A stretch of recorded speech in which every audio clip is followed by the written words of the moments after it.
பள்ளியின் சார்பிலே சுதந்திர தின விழாவிற்கு ஒரு ஊர்வலம் நடைபெறும். மாணவர்களெல்லாம் அணிவகுத்து செல்வோம். 2 அணிகளிலே அணிவகுத்து செல்வோம். முன்பு ஆசிரியர்களும் முன்னால் செல்வார்கள். பின்னால் ஊர் மக்கள் வருவார்கள். குறைந்தது ஒரு 50 பேராவது ஊர் மக்கள் இருப்பார்கள் அந்த கலந்து கொள்ளுவதற்கு. எல்லோருடைய கையிலேயும் கொடிகள் கொடுக்கப்பட்டிருக்கும். சிறு சிறு கொடிகள் கொடுக்கப்பட்டிருக்கும். பள்ளியிலே உயரமான மாணவன், அவன் கையில் ஒரு பெரிய கொடி இருக்கும். எல்லோரும் பாரத மாதாவுக்கு ஜெய், மகாத்மா காந்திக்கு ஜெய் என்று கோஷமிட்டு கொண்டு ஊர்வலம் கோவை ரோட்டிலே போவோம். அங்கே மலை அடிவாரத்திலே ஒரு சிறு மைதானம் அப்பொழுது இருந்தது. இப்பொழுது அந்த மைதானம் இல்லை, எல்லாம் கட்டடங்களாக கட்டப்பட்டுவிட்டது. அப்பொழுது ஒரு சிறு மைதானம் இருந்தது. அதற்கு பெயர் கொரட்டு வாசல் என்பார்கள். அந்த கொரட்டு வாசல் என்ற பெயர் பொருள் மறைந்துவிட்டது. கொரட்டு வாசல் கரடு என்றால் மலை, கரட்டு வாசல் என்பது பின்னால் கொரட்டு வாசல் என்று மாறி இருக்கலாம் என்று நினைக்கிறேன். அங்கே ஊர் மக்கள் சார்பிலே கொடியேற்று விழா நடைபெறும். இப்பொழுது அதை நாம் நினைத்து கூட பார்க்க முடியாது. ஊர் மக்கள் சார்பில் தனியாக சுதந்திர விழாவை கொண்டாடுவதற்காக ஒரு கொடியேற்று விழா அங்கே நடைபெறும். நமது பள்ளி மாணவர்கள் 2 பக்கம் அணிவகுத்து நிற்பார்கள். கொடியேற்று விழா முடிந்த பிறகு ஜெய்ஹிந்த் என்ற கோஷம், வானளாவை கோஷம் முழங்கும் 3 முறை கூறிவிட்டு பிறகு ரயில்வே ஸ்டேஷன் வழியாக சொல்வோம். ரயில்வே ஸ்டேஷன் வழியாக சென்று ஊரை சுற்றி கொண்டு மறுபடியும் மெயின் ரோட்டுக்கு பள்ளிக்கு செல்வோம். அப்பொழுது கிணத்து கிடவு என்பது அவ்வளோதான். நான் சொன்ன வட்டத்துக்கு தான் கிணத்துக்கு ஊரே இருக்கும். வேறு பக்கம் ஊர் கிடையாது. இப்பொழுது அதை விட 30-40 மடங்கு ஊர் விஸ்தரிமாக ஆகியிருக்கிறது. பள்ளியிலே கொடியேற்று விழா நடைபெறும். கொடியேற்று விழா முடிந்த பிறகு இப்பொழுது பாடினார்களே தாயின் மணிக்கொடி பாரு, அந்த பாடலை மாணவர்கள் பாடுவார்கள். பிறகு ஜெய்ஹிந்த் என்ற கோஷம். அதற்கு பிறகு எல்லோருக்கும் ஆரஞ்சு மிட்டாய் கிடைக்கப்படும்.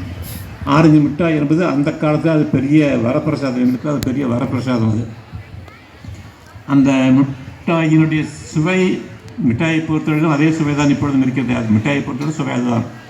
ஆனால் அந்த மிட்டாயினுடைய இணைந்த மலர்ந்த நினைவுகள், அந்த கால நினைவுகள் ஒன்று சேரும் பொழுது அந்த மிட்டாயினுடைய சுவை மிக மிக அதிகமாக இருக்கும். அந்த காலம் மீண்டும் வராதா என்ற எண்ணம் கூட பல சந்தர்ப்பங்களில் நினைப்பது உண்டு. நான் எஸ்எஸ்எல்சி படிக்கும் வரையிலும் இதே மாதிரி சுதந்திர தினம் கொண்டாடப்படும். எஸ்எஸ்எல்சி நான் படிக்கும் பொழுது என்னுடைய கிளாஸ் ரூம் கடைசியில் உள்ளதான் என்னுடைய கிளாஸ் ரூம். அப்பொழுது நான் தான் பள்ளியிலே உயரமான மாணவர். ஆகவே நான் தான் அந்த ஊர்வலத்தில் முதலில் நான் கொடி தூக்கி செல்வது நான் தான் செல்வேன். மற்ற மாணவர்களெல்லாம் பின்பற்றி வருவார்கள். இதே முறையில் தான் நான் படிக்கும் பொழுது சுதந்திர தின விழா கொண்டாடப்பட்டது.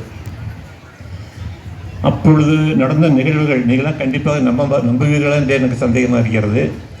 பள்ளியிலே சுற்றிலும் 10-15 கிராமங்களுக்கு கிணத்துக்கள் மட்டும்தான் உயர்நிலைப் பள்ளி.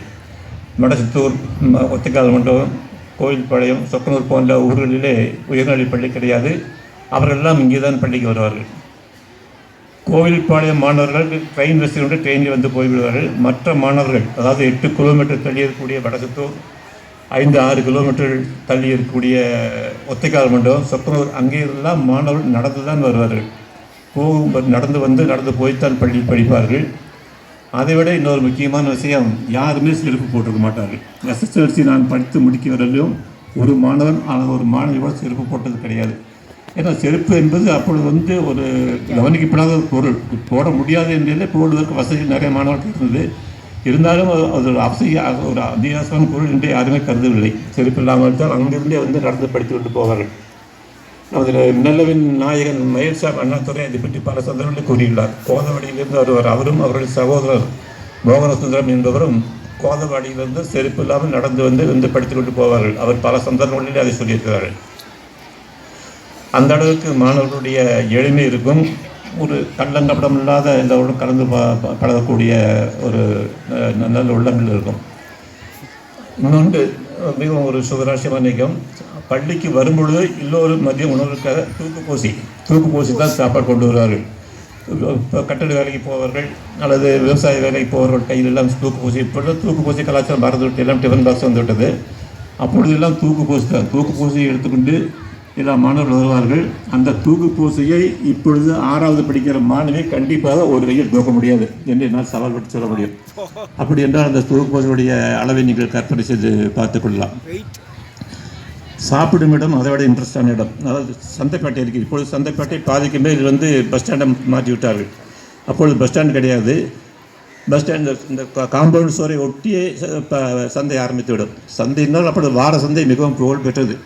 ஒரு வாரத்திற்கு தேவையான உணவுப் பொருள் அத்தையும் அந்த ஒரே நாள் தான் வாங்க வேண்டியிருக்கும். ஏன்னா கிராமங்களில் வேறு கடைகள் கிடையாது. ஆகையால் ஒரு வாரத்துக்கு என்னென்ன வேண்டுமோ அதையெல்லாம் சந்தையில் தான் வாங்கி செல்வார்கள். கூட்டம் ஜே என்று ரோட்டை கடக்க முடியாத அளவுக்கு கூட்டம் இருக்கும். சந்தைப்பேட்டையில் கூட்டம் இருக்கும். சனிக்கிழமை மட்டும் மற்ற நாட்கள் எல்லாம் ரொம்ப ஃப்ரீயாக இருக்கும். ஒரே ஒரு வாட்ச்மேன் மட்டும் இருப்பார்கள். நமது பள்ளி மாணவர்கள் சாப்பாடு சாப்பிடுவதற்காக அங்கே தான் செல்வார்கள். கேட் வழியாக செல்ல மாட்டார்கள். எல்லோரும் காம்பவுண்ட் சுவர் எட்டி குதித்து அந்த பக்கம் சாப்பிட்டு விட்டு பாத்திரங்களில் அங்கே கழுவி கொண்டு வருவார்கள். வரும்பொழுது தவறாமல் எல்லோரும் அங்கே இருக்க புளிமரங்கள் நிறையா இருக்கும். இந்த புளிமரங்கள் புளியும் பிஞ்சுகளை எப்படி டிஃபன் பாக்ஸில் போட்டு கொண்டு வந்து விடுவார்கள். அதோட சுவையே தனியாக இருக்கும். அந்த புளியும் பழத்தினுடைய சுவை வேறு, இந்த புளியும் பிஞ்சினுடைய சுவைகள் வேறு. அந்த சுவையை அவர்கள் டிஃபன் பாக்ஸில் கொண்டு வந்து எல்லோருக்கும் பகிர்ந்து கொடுப்பார்கள். அந்த நினைவுகளெல்லாம் இப்போ எனக்கு மலரும் நினைவுகளாக என்று வருகிறது. ஒரு 2 நிகழ்வுகளை நான் உங்களுக்கு கூற வேண்டும். 2 நிகழ்வு என்றால் அந்த நிகழ்வுகளோடு கூடிய அறிவுரைகளை நீங்கள் தெரிந்து கொள்ள வேண்டும் என்பதற்காக நான் கூற விரும்புகிறேன். ஒரு அதாவது நான் வழக்குரைஞனாகி ஒரு 20 ஆண்டுகள் கழித்து, இப்போ இருந்து ஒரு 30 ஆண்டுகளுக்கு முன்பு கோவையிலே வந்து ஒரு மெமரி டெவலப்மெண்ட் கிளாஸ் நடக்கும். ஞாபக சக்தியை அதிகப்படுத்துவதற்கான வகுப்புகள். அந்த மாதிரி 3000 ரூபாய் சார்ஜ் பண்ணார்கள். 2 ஞாயிற்றுக்கிழமை கிளாஸ் நடக்கும். அந்த மாதிரி நிகழ்வுகளில் நான் கிளாஸில் நான் தவறாக கலந்து கொள்வேன். அந்த 2 நாள் கிளாஸில் வந்து சொல்லிக் கொடுத்தது வந்து எல்லோரும் காலையில் எழுந்தது முதல் இரவு படுக்க 10 மணிக்கு இரவு